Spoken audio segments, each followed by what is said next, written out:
In the previous video, we have already learned a method to calculate the mean from the given distribution table. In this video, we are going to learn the another easiest method to calculate the mean. Okay, I have drawn this table as it is that is given in the question. Okay, now I have added this column of midpoint that we have already discussed about in previous video.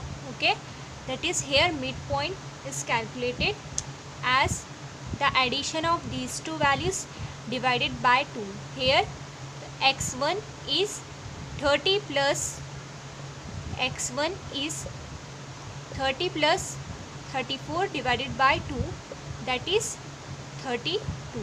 Similarly, we calculated all the midpoint and completed this column. Okay, now for the another method, these three columns will be same and will be calculated as the total frequency. Summing all these values, we got the value of n. Okay, for another method we have to add two other columns. So first one is D and the second column is F into D. Okay, let's discuss one by one. Okay, before going to discuss further, I will mention the formula to calculate the mean.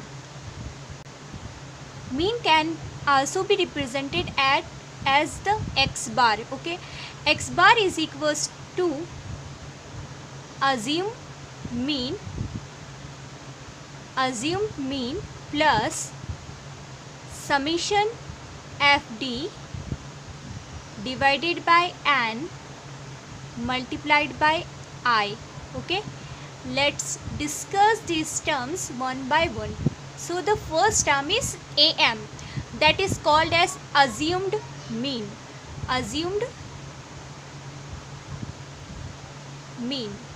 Okay, what is assumed mean? Look at the highest frequency. What is the highest frequency here? Here the highest frequency is 15. Okay, highest frequency is 15. The corresponding midpoint, here the corresponding midpoint is 17. Okay, so what is assumed mean? Assumed mean is nothing but the midpoint corresponding to the highest frequency. This is our FM. Okay, that is maximum frequency, and this is our A. Okay, this is our A or AM. Okay, so we got the value of AM, that is assumed mean, the mid value corresponding to maximum frequency. Okay, now the second term, that is the summation F into D. We already know the frequency. Okay, now what about D? So D is the deviation. Okay, I am writing the formula to calculate D here. D is equals to x, that is our midpoint, minus AM or simply A, that is our assumed mean, divided by I. Okay, here I is the length of the class interval. Okay, so this is our deviation D. That's how we will calculate it. Okay, first discuss about the term I. Okay, what is I? I is the length of class interval. That now how we will calculate it? For example, if we consider the first interval, that is 30 to 34.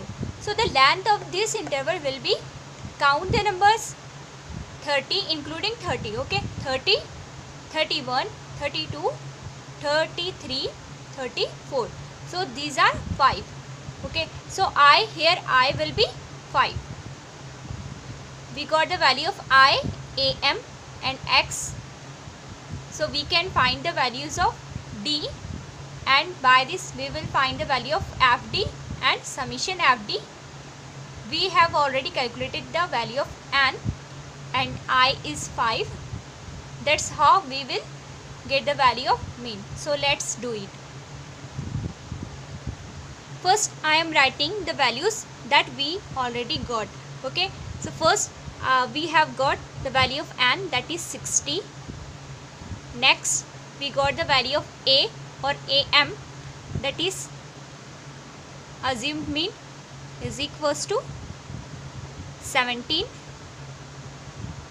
And next we got the value of I as the length of class interval. I is equals to 5. Now I am doing the rough calculation here. Okay, that is I am going to find the values of d. Okay, our formula for d is equals to, that is the deviation.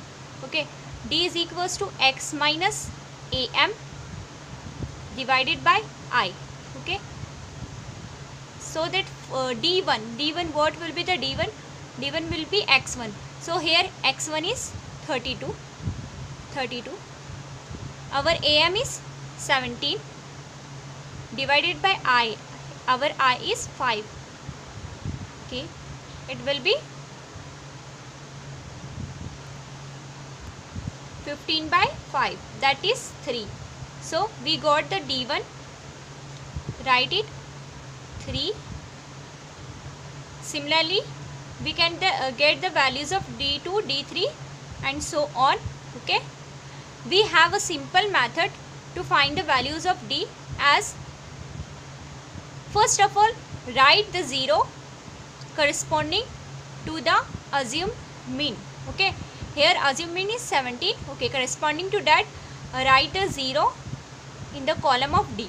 Okay, now look at the ascending or descending order of class interval. So here class interval is written in the descending order. That means if we move above the 0, the midpoint will increase. Okay, that means the midpoint, the value of x is increasing and it is the fixed value. Okay, therefore we will get the answer positive. So the answer will be positive. Okay, write 1 plus 1 plus 2 and plus 3 and so on above the 0. Okay, now look at the other d's below the 0. Below the 0, the value of x is decreasing. That is, these values are decreasing. And already am is fixed. Okay, so that means we are subtracting the bigger term from the smaller. That means our result will be negative.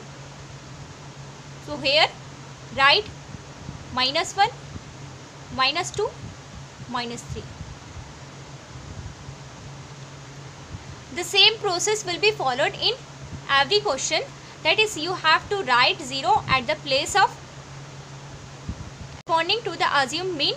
Write 0 and then above the 0 write +1, +2, +3 and so on, and below the 0 write -1, -2, -3 and so on. Okay, this should be done according to the ascending or descending order of class interval. Okay, usually in your paper you have your question has the descending order class interval, so you can write similar way, in the similar way. Okay, now we have to calculate f into d. Simple calculate the multiplication of frequency and deviation. Okay, 5 3s are 15, 8 2s are 16, 12 1s are 12. Now 0 multiplied by 15, that is 0. 10 multiplied by -1, -10. 8 multiplied by -2, -16. 2 multiplied by -3, that is -6.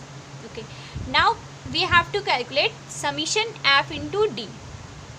Here summation f into d, that is add all these values. First add this positive values, 13, that is 43. Okay, now add this negative values, the answer will be negative. Okay, it is 32. Now add these two values, 43 minus 32, it will be 11. So we got the value of summation FD, it is 11. Okay, always remember about the sign and do not do silly mistakes. Okay, here summation F into D is plus 11. What was our D? D is equals to x minus a or am divided by I. Okay, and now we have found the value of summation F into D. Summation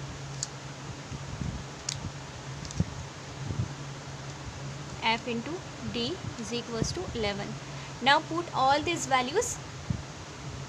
Therefore x bar is equals to am 17 plus summation F into D, that is 11, divided by n is 60, multiplied by I means 5. Now solve this. 17 plus 11 by 5, 5 12 is 60. Okay, which is equals to 17 plus 0.9167. Now our final answer will be, that is x bar mean is equals to 17.9167, or approximately we can write it as 18. Yes, so we got the mean value, that is 18. That is x bar is equals to 18. This is our final answer. How we will interpret it? The interpretation will be 18 is the average score of 60 students. Thanks for watching. For more videos, subscribe to my channel. Keep sharing and liking the videos. Thank you.